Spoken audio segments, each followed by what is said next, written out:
Hello, everyone, and welcome to the Brownstone. I'm your host, Dr. Michelle, and you are listening to Numbers Don't Lie, where you learn to get out your feelings so you can make the best decisions for yourself, your family, and your business. Guys, I have a special treat for you today. We are talking to a phenomenal woman that's all about community. Okay. So if you're a nonprofit leader, honestly, if you're a leader, lean in because she has something to tell you. She has a vast amount of experience mentoring, telling people and showing them how to get to the money. So that's what I'm saying. You need to lean in. So I don't think I can really do her justice. She's the CEO of Giving Blueprint. She also has a mentor and education space to help nonprofits not just survive, but thrive so they can have the greatest impact on their community. So, Brownstone community, please help me welcome Kimberly O'Neill. How are you today? Oh, I'm so good. She said yes to being here. That's my heart is full because she's here. So Oh, just go ahead and prepare to have your hearts warmed, like your whole life blown, your whole mind blown. Kim, go tell them about how the bomb you are. Go ahead, girl. oh gosh. So my name is Kimberly O'Neill. As Dr. Michelle said, I'm the CEO of Giving Blueprint. I'm also the founder of Cause Studio, which is a professional development initiative for Black-led nonprofit startups around the country. I am seasoned. So I say a mentally retired senior government executive. I have served as a city manager of a small city in Maryland. I have worked in municipal governments around the country. At the time, I was the youngest Black woman to be appointed a city manager in this country. I have managed economic development projects. I have done so much. I've helped to lead a court, a municipal court, one of the top 5 courts in the state of Texas. And in 2011, I left it all. And started a consulting company on January 1st, 2011 was my official full-time start date. And that's when Giving Blueprint was formed. And at the time, I had previously worked for a retired NFL player, now Pro Football Hall of Famer. I ran his family foundation for about 2 years. They're actually still a client of mine, but there's a lesson that I learned from working with him. And it was, if you can do community and serve community from the depth of your soul, and as a business owner, if you can incorporate giving back as a part of your business model, not just this add-on thing that you Mm. do, how much greater could our communities be? And then I looked at athletes around different leagues, and I would see organizations that would start and that would fail because families and friends and moms and wives were running it without background and understanding that a nonprofit is an actual business with IRS requirements linked to it. And so Giving Blueprint launched as an opportunity to work with athletes and encourage them not to start nonprofits, but to lend their time, talent, treasures, and other resources to organizations that we would vet for them. So based on their natural inclination for giving, we would interview them. We would bring back 3 organizations based on that. And what we asked of them is that they stayed in the life of the organization for at least a year. So Mhm. even if they wanted to write a one-time check, are there other opportunities that could exist that might help you to lean in a lot differently to that organization? And from that, the small little organizations started coming to me and saying, we want an athlete. And I was like, that's not really how this works, right? Because there's a vetting process. But there was an opportunity to fill in a gap because where some of those organizations were, there was no opportunity for me to even consider them because there was some sort of due diligence that had to be done. People were putting their personal brands on the line. So if they weren't in a stable place, I couldn't make that recommendation. Mhm. But what I realized is that there were some smaller organizations that really needed support, that most of the training that we found around the country wasn't geared towards small nonprofits. And many people say, we have more than a million. Actually, I think now we're up to like almost 1.8 million 501c3s throughout this country. And people were saying, we don't need another one. We don't need another one that's not efficient. We Mhm. don't need another one that's not effective. But sometimes these smaller, newer nonprofits, what I found, Dr. Michelle, is that they are serving in pockets of the community that are sometimes overlooked. So there is some level of differentiation. And if we could train those particular organizations a lot differently, could we see the impact, that charitable impact that the larger and the mid-sized organizations were doing as well? And so I'm a kid from New York who grew up during the height of hip hop starting, and that really rooted me a lot in community. So I took everything that I learned from government and I decided to bring it on the other side to serve community a lot differently. Y'all, Kim, y'all see why this episode is called Unlocking the Six. I said the success. Why this episode is called Unlocking the Secrets of Nonprofit Success. That is a tongue twister. It is a tongue twister, but it's a true Child. one, right? It's a true statement because it's not that hard. It really isn't that hard if people are stepping up to the table, because I think there's a lot of pieces to it, right? It's the people that want to start or have started a nonprofit and understanding they're running a business that just happens to be a charity, that Mm-hmm. there are rules and regulations that they have to follow, and that they don't own it. And so when you create it, I always tell people, you have to create this knowing that someday you may be removed from leadership. You Wow. have to create this knowing that one day there might be somebody else that's better that can take your vision and innovate it and take it to the next level. You also have to be prepared for your board to remove you, Mm. any association, and that's legal, right? But then there's also the other part about funders and getting funders to understand that the world is changing. People who are leading nonprofits are changing. If we look at the more traditional ways of giving back to nonprofits, we look at the older end of Gen X and above, right? So Gen X, baby boomers, and then the silent generation, right? Those that were around during World War II, they give a lot differently, Mm-hmm. right? And I am in the upper end of the Gen X group, but Gen X gives a little bit more traditionally as well, depending upon where you fall within that spectrum. But when you talk about millennials and lower, their way of looking at social impact, it's so different. And so from a funding perspective, we all have to start looking at how do we fund organizations. It's not going to look the way that it did before. Organizations are not operating the way that they did before. We are still trying to operate and kind of govern nonprofits and how they look and how they move based on pre-technology eras. Mm-hmm. Yeah, that's It's good. ridiculous.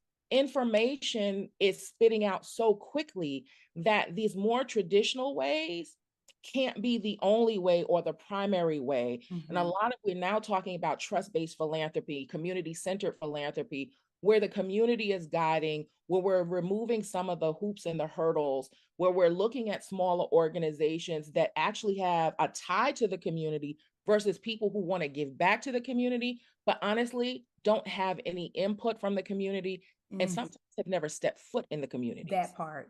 right? So that's more of assimilation than social innovation and change. And I Mm. always say, do we want to focus on assimilation, or do we want to focus on change that's based on the culturally relevant things that are beneficial to that community? Because who am I to say something is wrong when I'm not from a community? I really don't understand the challenges, and I'm interpreting it from my lens, not a legal right or wrong lens, but simply because of my lens and how I grew up. Mm-hmm.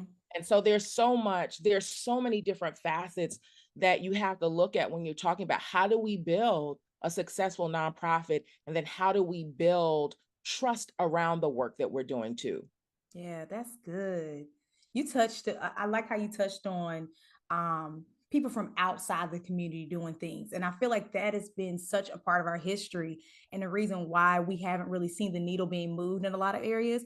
I have a public health background. And so it's been, it's a whole like degree focus of community. Was it participatory community?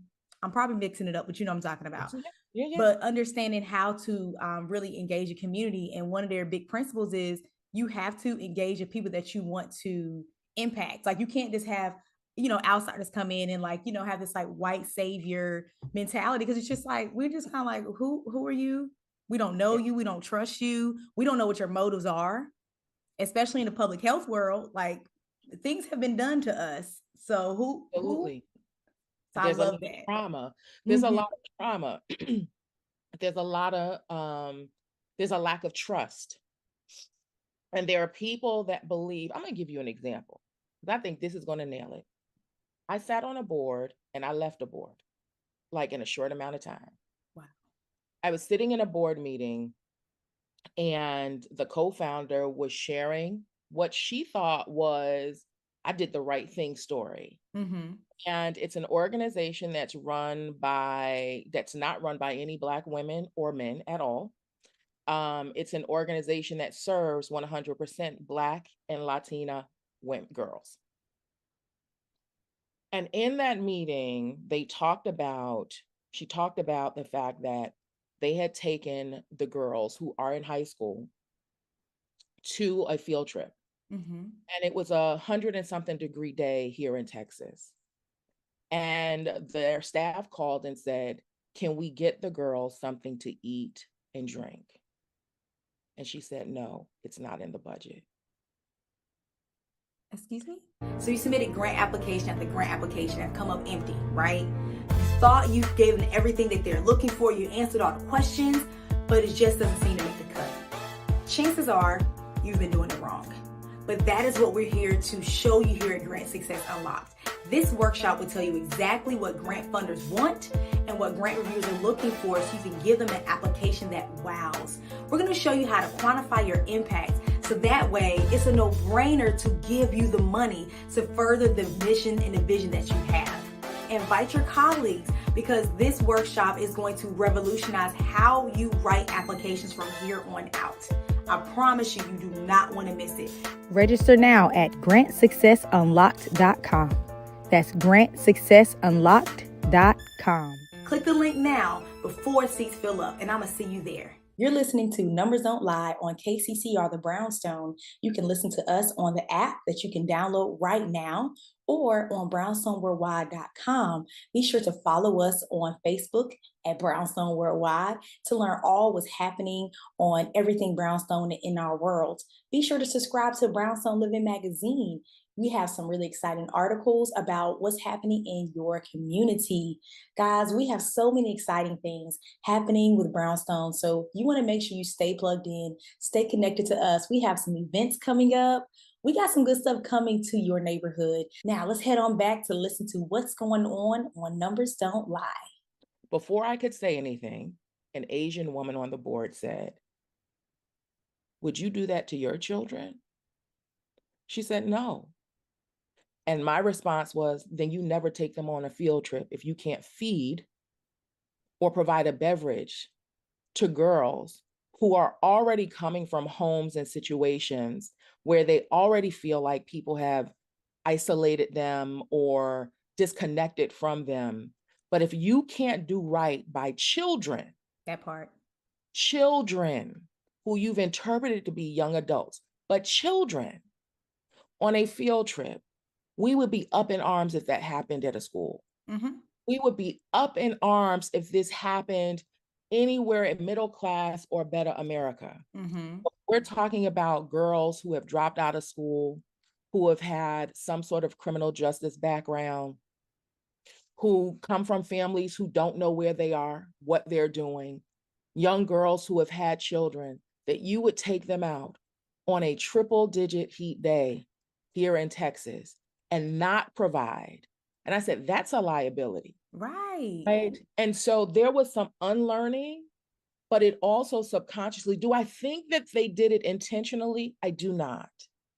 But what happens when we don't have people at the table that represent or can speak on behalf of the communities that are being served? Mm-hmm. It's the real conversations about why would you do that? That is wrong. That is a liability. These are children. Yep.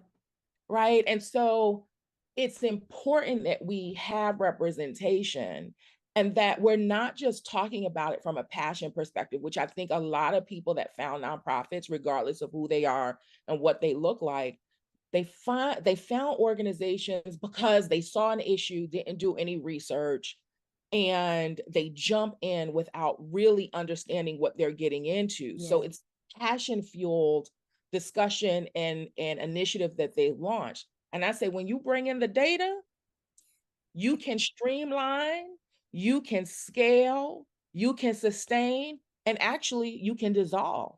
Because if you bring in the data and recognize I had no business starting this, then you can dissolve with honor. Wow. right? Because you're fighting a battle that doesn't exist. Mm-hmm.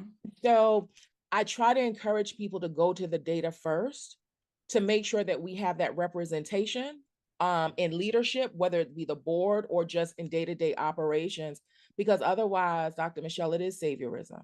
And Mm-hmm. I speak very loudly and proudly about that we don't need saviorism. We need people that are committed to changing lives in the Mm-hmm. community.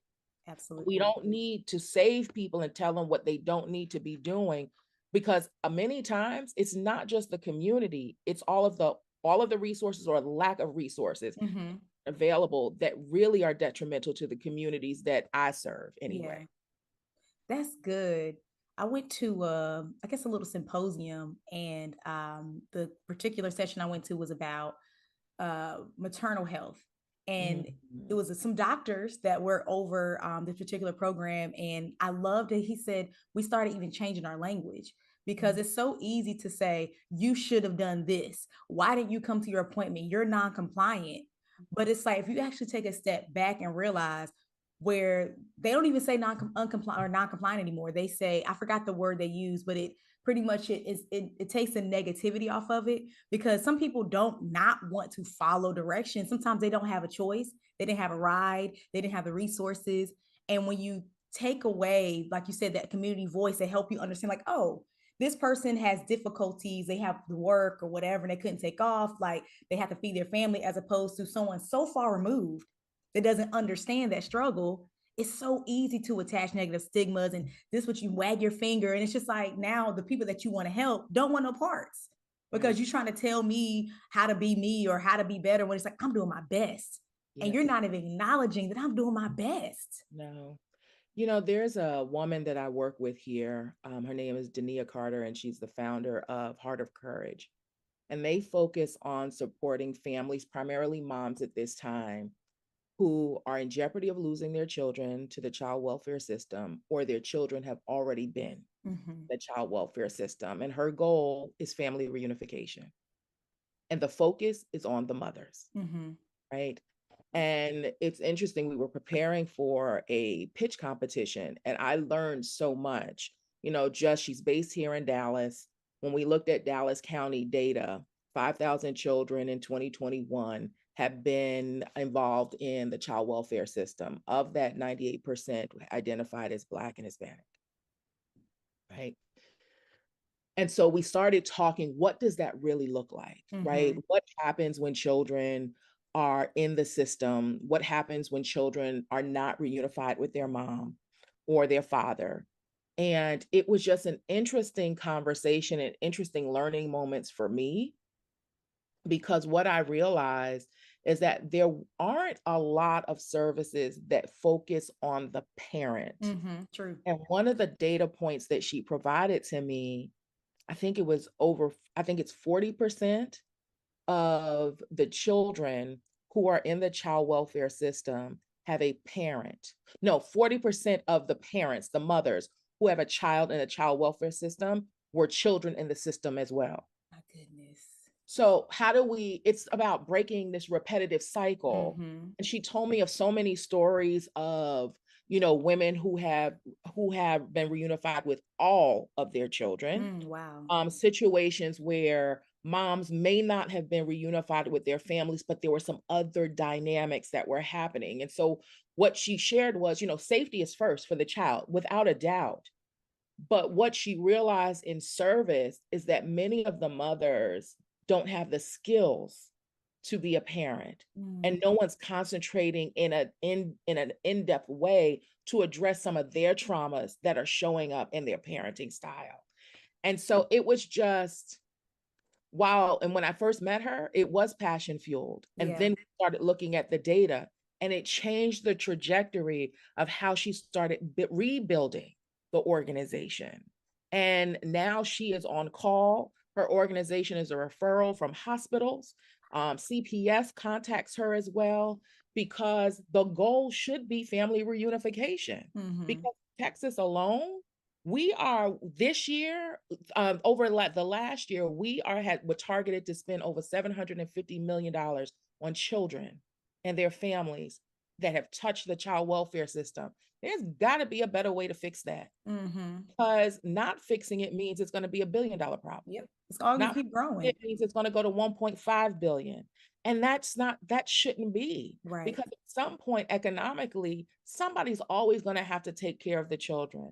But if parents continue to have children and we've not addressed what their needs are, then we're going to have this repetitive cycle. And so there's just so many people that when I sit down and I talk to them, I'm like, dang, you have something amazing here. Nobody is really talking from this perspective. People talk about it, but there's something very different when I think about successful nonprofits that the community loves, because it's different.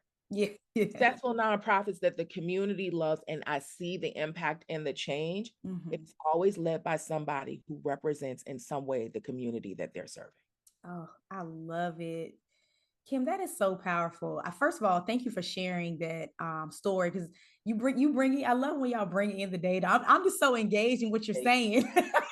You know me, I love data, because without data, we just talking. We're just Yeah. talking and we lose people. Because I always say, when we're preparing for pitch competitions or talking to potential funders, I always tell people there's somebody in the room that doesn't care about what you're doing. There's somebody in the room that's actually opposed to what you're doing. So how is it that you can talk to everybody in the room so they at least hear you without compromising the integrity of your work? Yeah. And so we do a lot of work, not kind of dumbing down or watering down anything, but I want you to get to the period of your conversation and then let them make that decision. So what do we all understand? Economics. Yep. We all want the same thing. We want good families, want good jobs or a good source of income, and we all want to thrive economically. And if we can kind of link some of our information so it just hits somebody at some point, I just want people to hear your full conversation. And then they can make the decision on their own whether or not they can support, but we won't water down who you are and why you exist and why you serve. And we're always going to justify it with data. That's so good. That's what when I say, y'all, like, if you're any leader, you need to hear this conversation, because it's not just about doesn't just apply to nonprofits. So if you start up any startup, any organization, because I mean, as a data scientist, I've worked for people and different mentors and been on committees, and the data comes up, and it's so discouraging to hear the conversation turn. It's like, this is what the evidence shows, and totally disregard it. Yeah. Like, totally. I'm like, y'all, Yeah. then what are we doing? Like, you had what? Why are you paying me? Like, but it's important. I'm like, if we're showing you what the evidence is, it's no feelings in it, it's no biases. This is what it shows. Absolutely. It's up to you to now make a decision. If you make a decision based on something else, I mean, I don't know what to tell you. Like you said, you're not going to probably have your greatest impact, because you're not hitting the problem. You're not hitting where the money actually needs to go. You're just doing something to do it. Maybe you do have a heart for it. But I'm like, I mean, it's nothing wrong. I love that people have a passion for their work, but we want you to do your greatest work as opposed to just doing something. Yeah. I think one of the things that I think many nonprofits get caught up in is maintaining jobs. Right? I want people to I don't want to have to fire anybody. I don't want to have to lay off anyone. I don't want to have to reduce salaries. And I think all of that is fine. But if there's no point in that position, job doesn't exist. Right. And so we have shifted sometimes from the mission of the organization and waking up every day, and the goal should be to eradicate whatever problem it is, whether or not it will happen in your lifetime. The goal is to eradicate it. And that is the position that everybody should approach. But many times people get caught up in the funding, adjusting the mission, doing some mission drift, and then creating salaries for people, because to them, it gives the appearance of a more sustainable organization. But if those positions, the people, the funding that you're allocating to the human capital does not lean towards eradicating that mission, then you're not doing it in order, in compliance, or being respectful of the people, the places, and the things that you're serving through that mission. That's where I see a lot of people on the nonprofit side getting caught up. They get caught up, especially founders. This is mine. I created it. It is not yours. All you did was found the paperwork. You will forever be the founder. You will be the visionary for a season, whatever that season looks like. But at the end of the day, you are funded based on public dollars. You rely on multiple sources of funding to operate. Therefore, this is not yours. Your stakeholders have a buy-in in what you're doing, and your board has the legal requirements and the legal obligation to make sound decisions for the organization, even if it doesn't align with your vision or what your expectations are for the organization. Man, that's good. You mentioned, and I've heard this before, how some organizations kind of get in that cycle of just, I got to get the funding. I get the funding. Mhm. Like, how do organizations get out of that cycle of just being so money driven and not in a negative, you know what I mean? Not in like a, Yeah. they're bad people, but it's Yeah. just like my focus continues to be on just staying alive as opposed to doing the work. Yeah. Many organizations don't have, I can't count, because I can't. I was going to say I can, but I can't. I can't count the number of organizations that tell me they don't have a board approved budget. So many organizations are operating daily without a budget. They have no financial projections on where they're going, right? And I always liken it to, I'm a political science professor as well. So if the federal government doesn't have an approved budget on the first day of the fiscal year, the government shuts down. People don't go to work unless they are considered an essential employee, right? Mhm. So why would your nonprofit operate on day one without a budget? Right? So if you don't have a budget, it also means you've not put together a resource development plan. And a resource development plan, if I need to raise $1 million, I need a plan that tells me how I'm going to get there. So if I'm going to have a fundraiser, how much are my expenses going to be? What are my ticket costs going to be? What is going to be the total income, the gross income, and what is the net of the organization? If I'm going after grants, what does the grant cycle look like? If I'm going after individual donations, what's our process? What are the campaigns look like? How often are we doing it? How are we connecting with our donors? Most nonprofits that I engage with, that is an afterthought when Mm, it should be the first thought, because you cannot do anything without money. And right. so I talk to a lot of people and they give me estimates. I said, how do you know how do you know you need $10,000? And they just stare. I'm like, did you do any line item budgeting? Because I think you need 25 for that, right? Or you need 2,000 for it. So if you're thinking you need 10 for something and you only need 2, it means that you're putting a whole lot of worry into something that could be an easy fix. Or Hmm. if you need 25,000, you're going after something that once you get to 10, you still can't do it. Yeah. And then a lot of them don't understand, when do you need the money?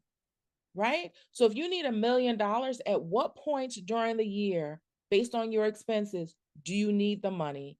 How much money do you already have in the bank? What are you putting away in reserves? When I start having those conversations, people start going, well, I just wanted to buy a building or buy a car. I was like, that's not what we do here, right? Hmm. We need to know what the money is for. We need to know what is the bare minimum that's needed to run, what enhances it a little bit. So from our basics to our wants and then our wishes to make it the prettiest thing. But your wishes can get cut down Yeah. very easily.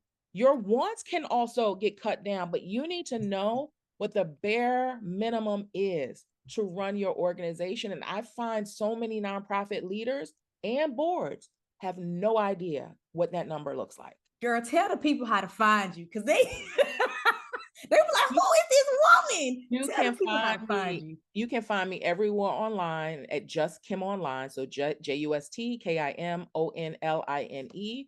And if you are looking at starting a nonprofit, have already started a nonprofit, you can also follow Cause Studio. That is our initiative name.